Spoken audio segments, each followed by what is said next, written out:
Everyone. Good morning, Rescue House, online. Nice of all of you to be here today.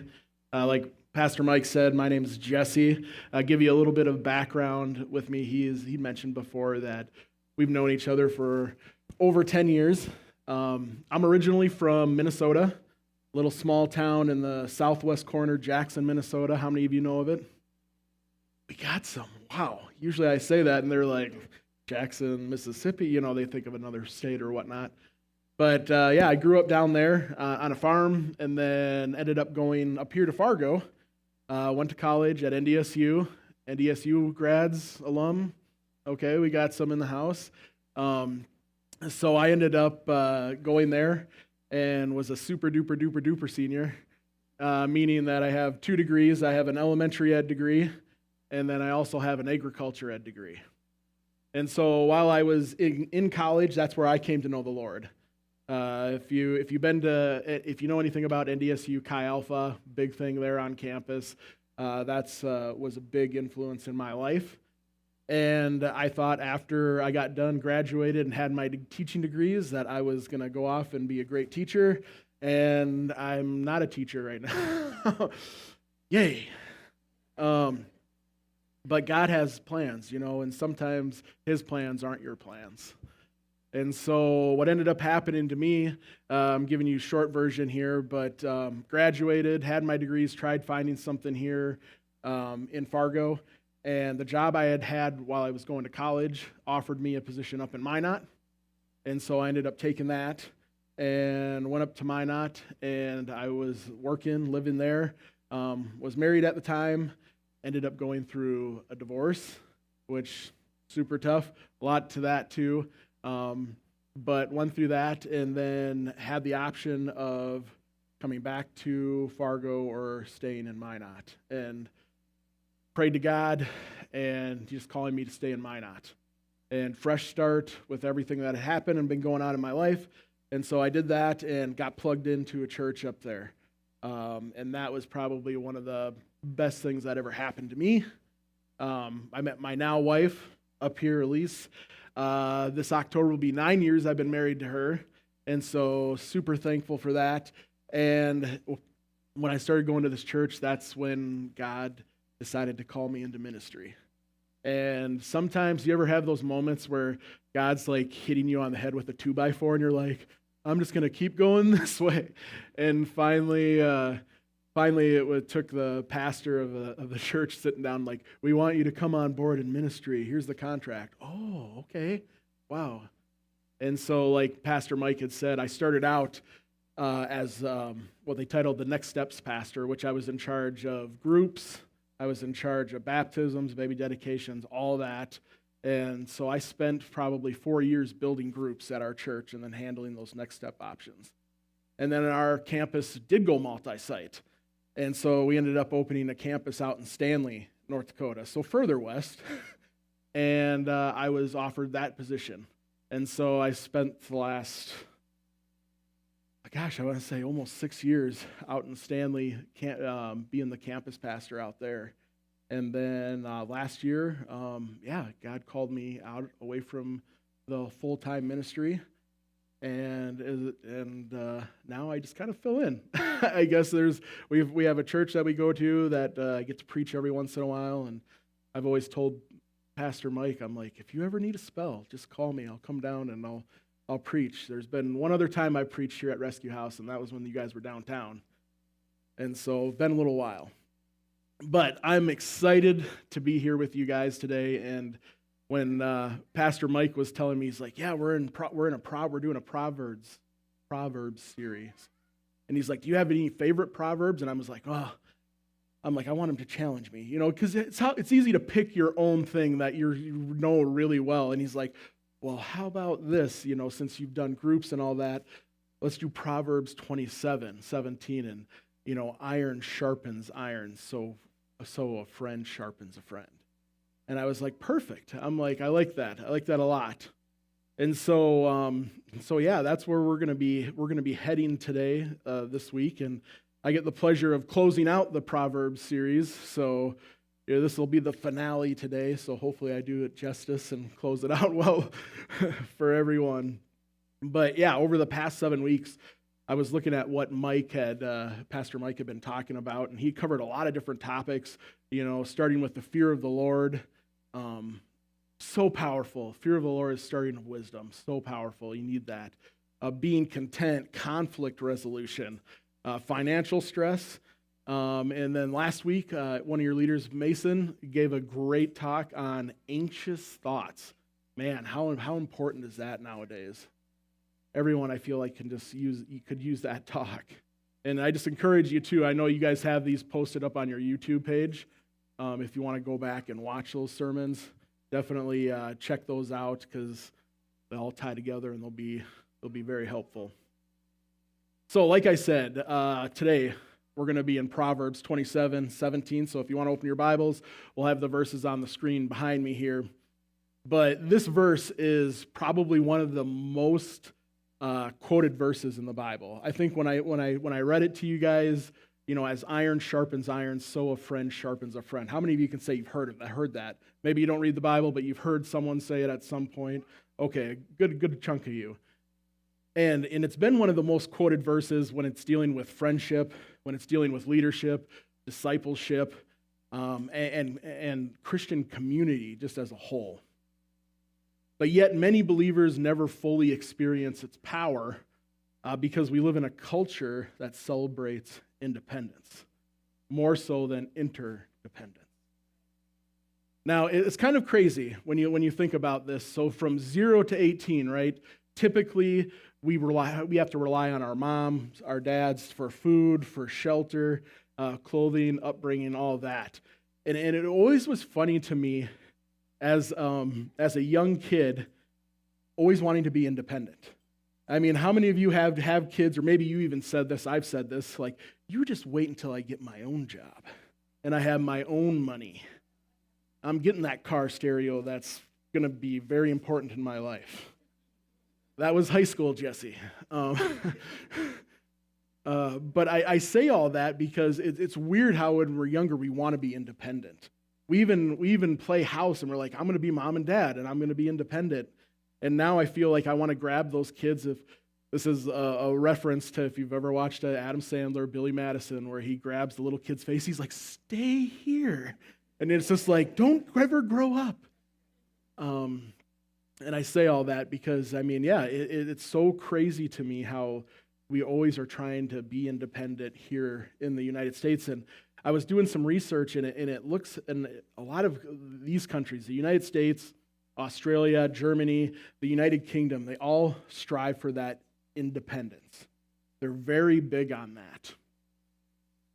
But then when I started looking at is I started looking at some other countries that were in Asia, countries that were in Latin America, countries that like African societies, and I started seeing cultures that weren't striving for independence. They were striving for relational harmony. They were striving for group solidarity, and they were striving for a collective well-being. When I was in college, I had a roommate who was from the Philippines, and it was always I chuckle because he would always tell me of the differences between America. He's like, over in the Philippines, all our healthy food is very cheap. He's like, here it's the opposite. Like America, your healthy food is so expensive, and I can go buy like 100 Little Debbie snacks for $2. And he's like, it doesn't make any sense. But one of the things that always did stick with me was when he would talk about the family over there. And he would talk about how important it was that the grandparents would live together their whole entire lives in the same household. And they would just add on to the house. And I start to think about that too, like even here in America, about how we're just like, as soon as it's 18, your parents are like, get out. It's our house now. But imagine how it would be like if you lived with your parents, if you had that, like in those countries from Asia, Latin America, in Africa, where you were striving to be one, you were striving to be a collective well-being. How much that would change our society here. So if you didn't happen to know this about the Bible, it was written in Jesus' time about 2,000 years ago. And believe it or not, he was not writing to us. He He was writing to a group of people in that time frame. And I just want to ask you guys, can you take a guess? Was his society, his culture back then independent or interdependent? Interdependent, yes. We got some people. That's true. That's true. Back in Jesus' time, we're 2,000 years ago, they were identifying, like their identities were based on their family. A lot of them would have like you ever, when you read in the Bible, we'll talk about their rings and how that symbolized their family, their signet. They were recognized. They were based on their village, their religious community.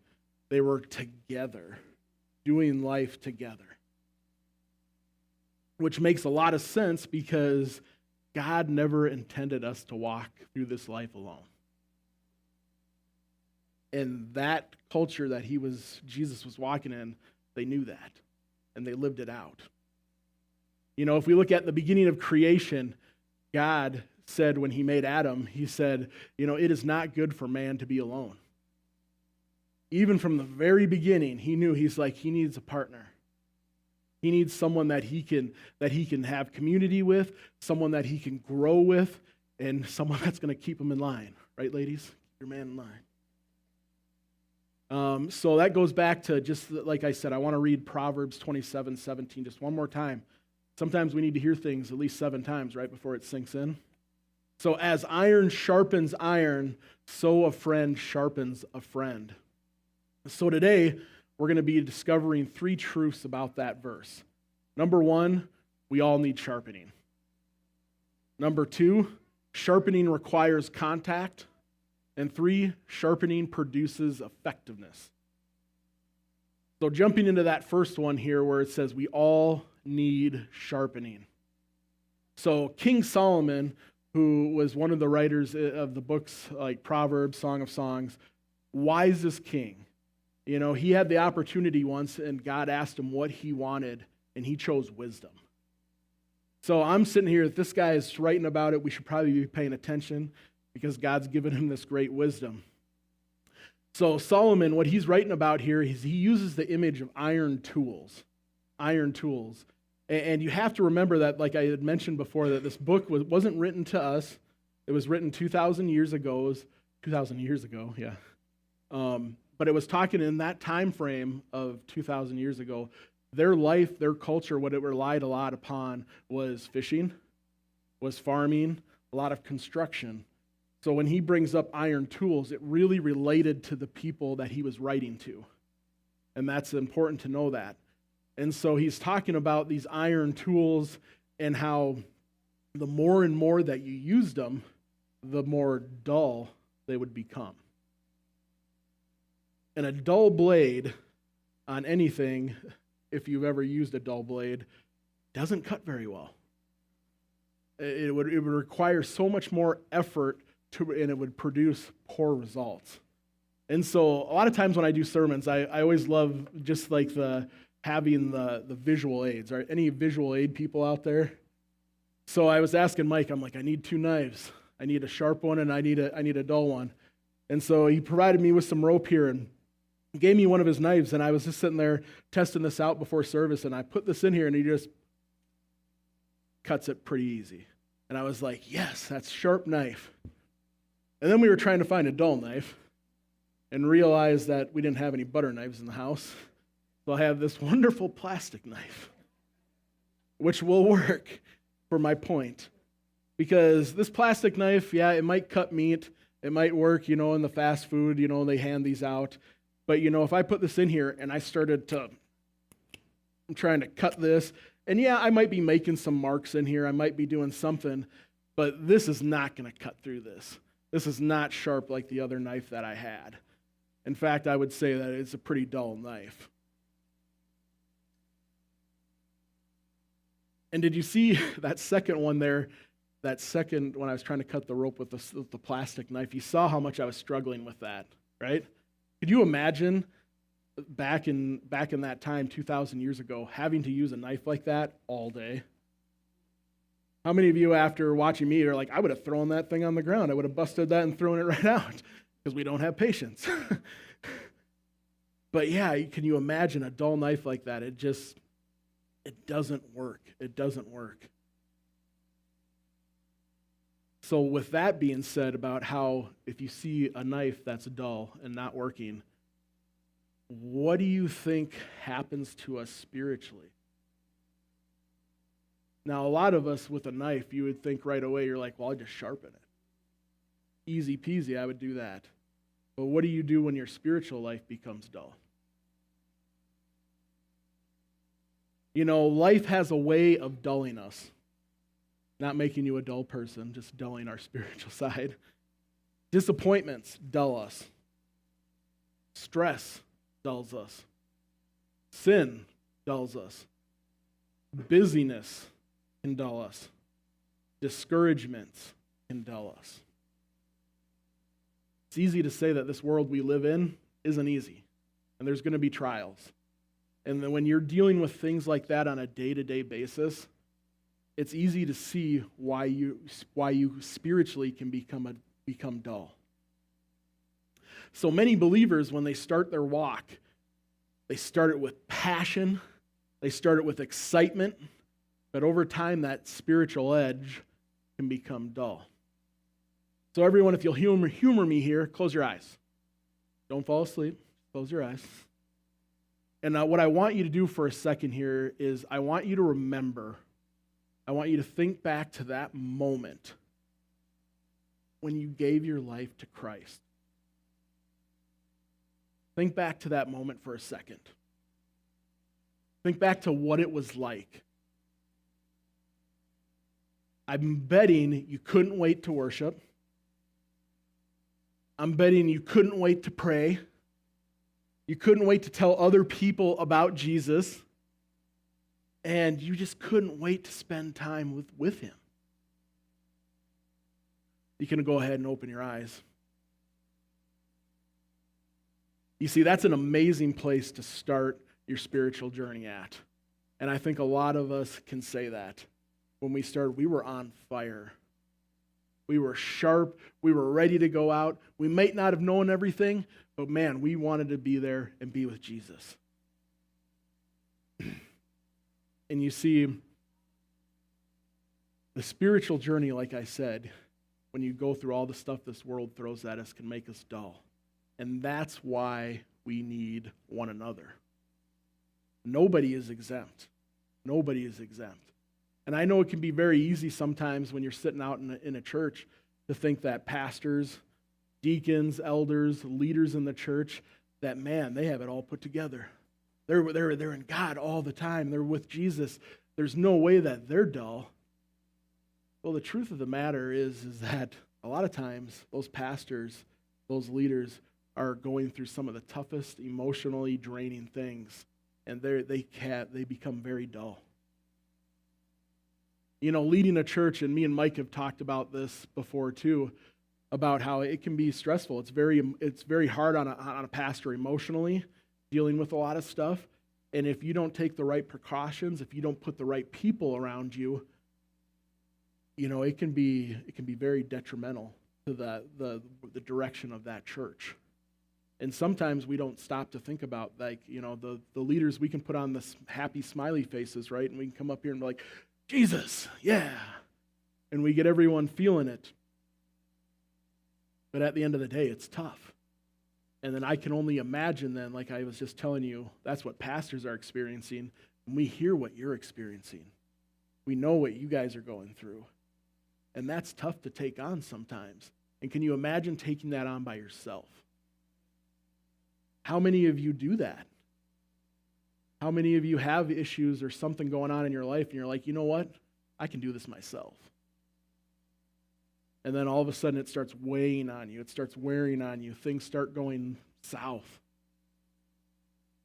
That's why it is so important that we have others in our lives, others to sharpen us. Now you might be like, well, I need some examples of this.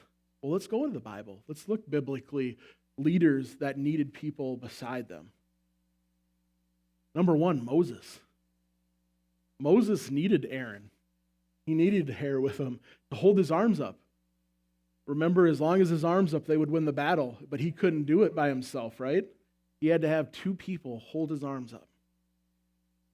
King David needed Jonathan.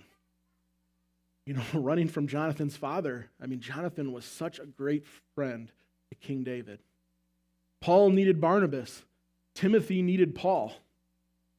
And the one that I love the most is Jesus. I don't know if you ever stop and you think about that, but Jesus, someone who you think, he doesn't need anyone. He's God. He has the Holy Spirit. He shouldn't need anyone. He's not going to experience what we're going through. But who did he surround himself with? 12 disciples. He would go out into the world and do his ministry, but he would come back and be surrounded by people that were encouraging him, that were lifting him up, because he experienced everything we did. And so when I look at that and I see that Jesus needed to have people around him, why wouldn't I need people around me? You see, one of the greatest lies the enemy tells believers is that you don't need anyone. You don't need anyone. And there's a lot of things in this world that isolate us. How many of you can find things to isolate yourself? Yeah, I can hold up one right now that I know all of us have. Right now, if I asked all of you to turn on your usage of this over the last week, a lot of you would be like, I don't know how I spent 20 on, And I'm to blame with that too. I've fallen into that as well with the phones. But, you look at the things. We have phones, we have social media, we have busy schedules, we have our families, we have all these things that some of them seem like they aren't bad, but when you put things above God is when you start to get in trouble. And the truth is that you need people who will encourage you. You need people who will challenge you. And you need people who will pray for you. So encourage, challenge, and pray for you. One of the things that I admire very much about your pastor is that he realized this. And so he has a prayer chain of people that he trusts that pray over him. And I'm thankful to be on that list. But that takes a lot of wisdom to call that out and know that you need that in your life. We all need sharpening. We all need sharpening. Another example that I love, and I know I've heard this used in sermons before, but how many of you like just having fires in the summertime? Like 2 people. Yeah, right. Fires are awesome. You get to make marshmallows, s'mores. But if you ever look at the coals are the interesting thing to me. And if you have a pile of coals and you take one of those and you flick it off, how quickly does it go out when it's by itself? It'll just sit there, and all of a sudden the fire starts to go away from it. You just see it starting to darken. And then all of a sudden, if you put it back in that pile, give it a blow on it a little bit, and all of a sudden, poof, it fires right back up. And so I say all that too is that another reason why we need to be together, because when we're together, we have that spark, we have that fire, we sharpen each other when we're together. So point number 2 for today, sharpening requires contact. Sharpening requires contact. So the process here that the author of this proverb, Solomon, describes is not comfortable. Iron sharpening iron, that creates friction. There are sparks, there are resistance, there's pressure, yet without that friction and all that stuff happening, there's no sharpening. Healthy relationships challenge us. How many of you like being challenged? Oh, come on now. I know you don't like to be challenged. It's tough. It's tough to be challenged. That's a lowering of your guard. That's being vulnerable. That's letting your pride, putting your pride at the foot of the cross. But that's the truth of the matter. Most people enjoy relationships that comfort them. They like to find echo chambers. People think that if I'm struggling with something, I could go out and I could find people that would agree with me, that would support me. But is that making me better? Is that sharpening me? No, it's not. But the people who help us grow are often people who lovingly tell us what we need to hear rather than what we want to hear. And my perfect example for this is my mother-in-law. You can chuckle. I asked her if I could. She knows if she watches this example. But there's a lot of times that, me and my wife, we might have arguments or whatnot, and I just don't know sometimes how to handle them. So I will call my mother-in-law, and I'll be like, hey, this is going on. And in my head, I'm wanting to hear an answer. But my mother-in-law,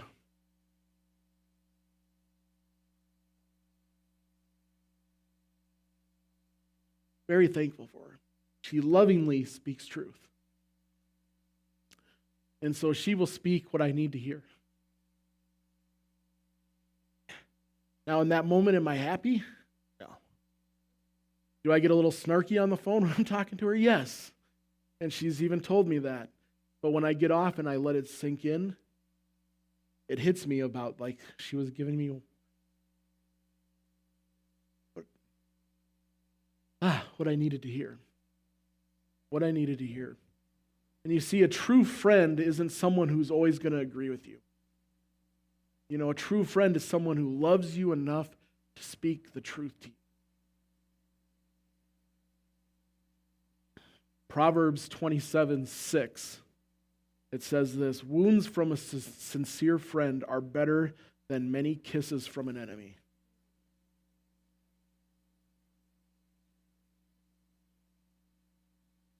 Faithful friends help us become better. Faithful friends help us become better. Let's look at a true relationship from the Bible. Let's look at David and Nathan. David and Nathan. Some of you might be asking, who is Nathan? I'll explain it here in a second. So King David, in this moment, had committed adultery. Committed adultery with Bathsheba, and then arranged the death of her husband. And so everyone around David remained silent. But God sent Nathan, and Nathan confronted King David of his sin. How uncomfortable would that be? Could you imagine Nathan being like, God telling him, all right, you need to go confront the king. And you need to tell him about the sin that he committed. It was uncomfortable. It was painful. It created friction. But what else did it do? It led King David to repentance. It led him to repentance. Nathan had sharpened David. And sometimes God's greatest gift to us is someone willing to lovingly confront us. Sometimes God's greatest gift to us is someone willing to lovingly confront us. And I want to get practical here for a moment. And some people might be asking, well, how do I know who a good and faithful friend is? What am I looking for if I want someone to challenge me, to ask me those tough questions? Because remember from earlier is that a lot of times we'll seek out what's comfortable to us. We'll look for those people that'll tell us what we want to hear. Instead, we want to start thinking this way. We want to ask ourselves these 4 questions when looking for someone to speak in our life. And number 1, that first question is, who has permission to question me? Who do you trust in your life? Because you want someone that you trust. Don't just grab some random person and they'll do. You want someone who has the permission to question me. 2, you want someone who can speak into my life. who's someone that can speak into my life? And who's someone that can ask me hard questions? Because that's a tough thing. Remember King David, all the people around him didn't want to ask him those tough questions. And 4, who can tell me when I am drifting spiritually? Man, that's a tough one. That is a tough one. A lot of time when we start to drift spiritually, it's never like that. It's always slowly starting to go one way. But those are 4 questions that you can ask yourself when you're looking for someone to really challenge you, to really be a good and faithful friend. Because it's a vulnerable position to put yourself in. Every believer needs people who will love them enough to tell them the truth. My third point for today, sharpening produces effectiveness. Sharpening produces effectiveness. And you see, what's the purpose of sharpening? The purpose of sharpening is not for discomfort. The purpose is usefulness, right? Usefulness. Like the sharp blade that I had, cut right through the knife. That's useful. That's something that I want. The one that isn't cutting it, I don't want that. That's not useful at all. The sharp blade accomplishes what the dull blade doesn't. And you see, God sharpens us because he has a purpose for us. Underneath here, I had a couple minor points, but one of them is sharpen for service. So God doesn't sharpen us so we simply feel better. He sharpens us so that we can serve better. You might be asking, how? How does God do that by sharpening us? Well, he sharpens you to lead better. He sharpens you to love better. He sharpens you to pray better, to witness better, to disciple better. Could you imagine if you were dull spiritually trying to do any of that? I mean, how could I love my friends if I was spiritually dull? If I have given it all out? If I was just weak, and thinking of how can I love on them and encourage them? How am I supposed to pray for my friend, my pastor, Pastor Mike, if I'm not sharpened? A dull blade isn't going to cut it. The sharper blade will always have the greater impact. Jesus and the disciples, for 3 years, Jesus sharpened his disciples.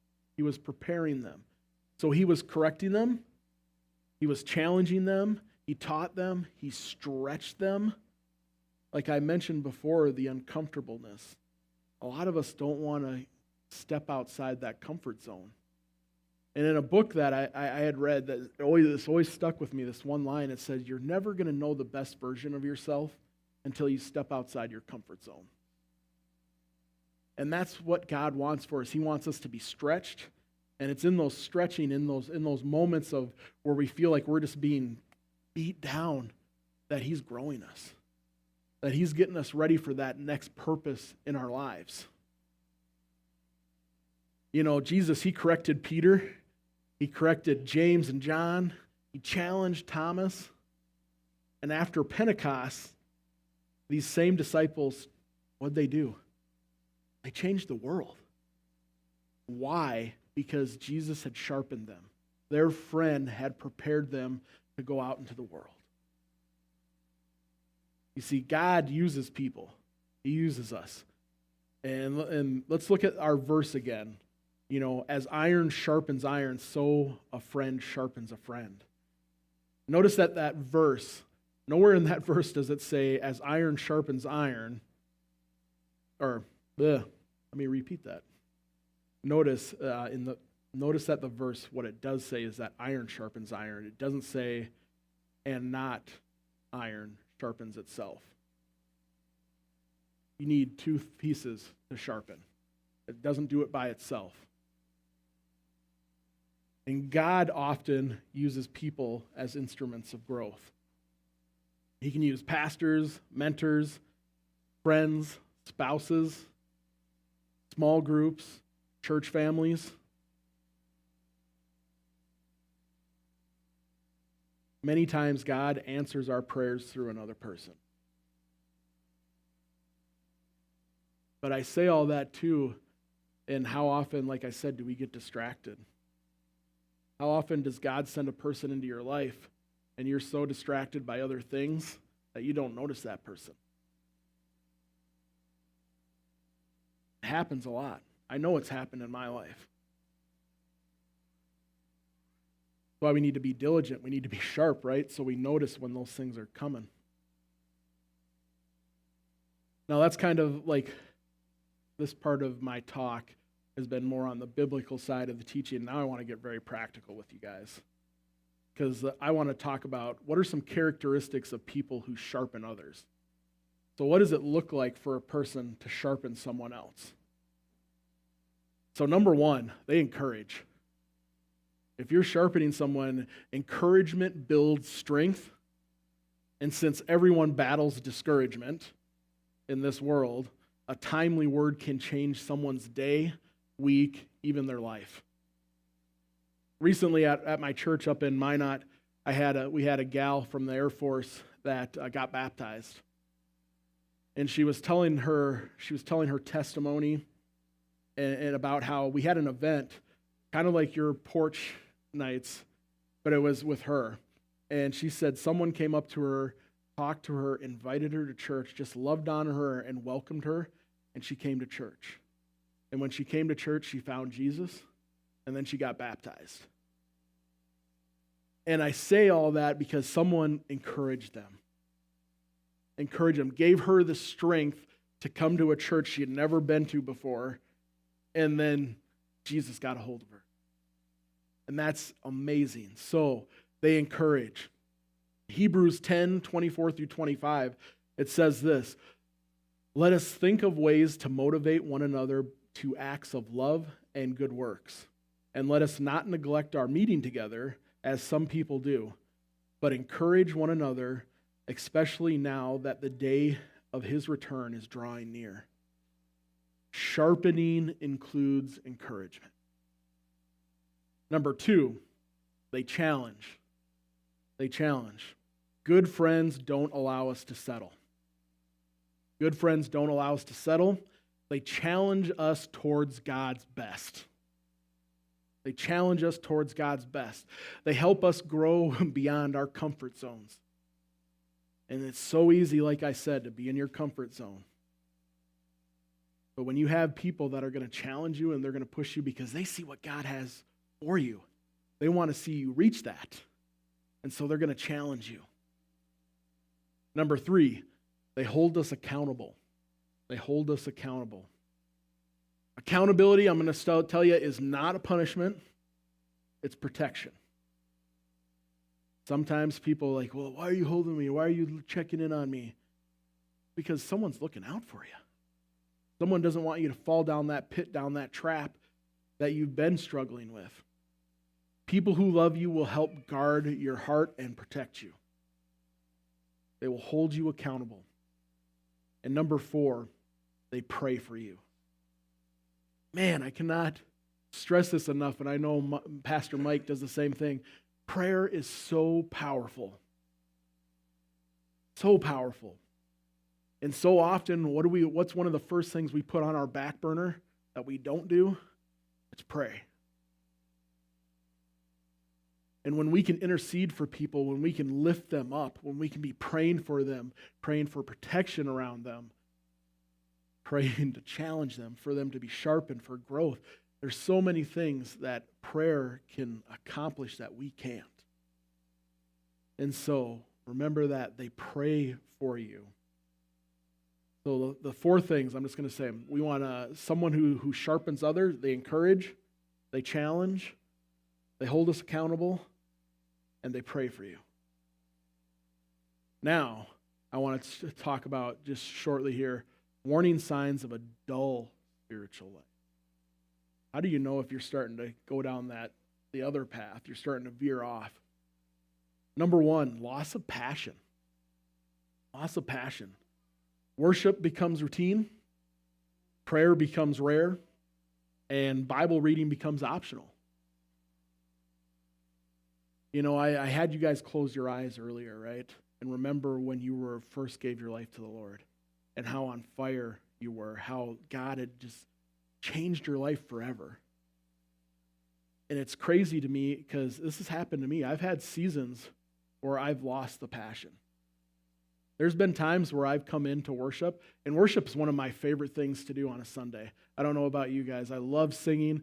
I don't have a good voice, but I love being able to stand in the front and sing and no one can hear me. So it's great for that. But one of the things that I've had Sundays where I come in and I'm just like, oh, I gotta sing. I don't want to sing today. And then I'm like, oh, yeah, Jesus. And it almost looks like I'm putting on the show for it, but one of the things that I've come to know, too, is that even if I might not be feeling it that day, doesn't mean that God doesn't deserve my praise and worship. So loss of passion.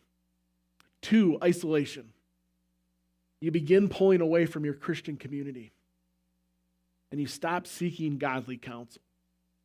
You start seeking those ones things that you want to hear. So you start to isolate yourself.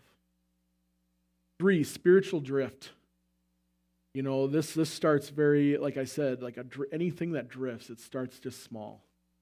And what this might look like in your life is small compromises become normal. Small compromises become normal, and conviction weakens. Things that you normally wouldn't do when you were strong in your faith, when you were sharpened, start to become like, oh, just this one time. Oh, just this one time turns into like, oh, it's all right. So there's spiritual drift. And 4, increased discouragement. And what I mean by that is everything feels heavier. Hope feels distant, and joy disappears. So we've talked about what it looks like to be a person that sharpens, and what it looks like when a person is going through like a dulling of their spirit. And then the last thing I have here is, what does it look like to be building sharpening relationships? Building sharpening relationships. Like I mentioned before, number 1 is just to be intentional. To be intentional. And it's one of the things that I love so much about your guys' church when I watch. I'll be sitting over here and I'll see Mike intentionally go and start talking to you guys. Because he cares about you. He loves you. He wants to connect with you. Could you imagine if the lead pastor just got up here and spoke and then walked out the door and never talked with any of you? I mean, how weird would that be? But he's being intentional because he wants the best for you. He wants you to be sharpened. So healthy relationships, they don't happen accidentally. You have to invest time. You have to reach out. Join a group. Become a part of a group. And I can't tell you, from someone who built groups up to almost 60-some groups at our church, how important they are. You know, you might not have anyone, but in that group, you're going to have people that are going to care for you, that are going to be intentional with you, that are going to start looking out for you. So that's number 1 there. Number 2, be teachable. Woo! We're supposed to be clay, right? We're supposed to be moldable and let God do his thing. But how often does our pride get up? I can do it myself. You see, pride resists sharpening. Humility welcomes it. Humility welcomes it. You being teachable. And you see, the sharper we become, the more teachable we must be.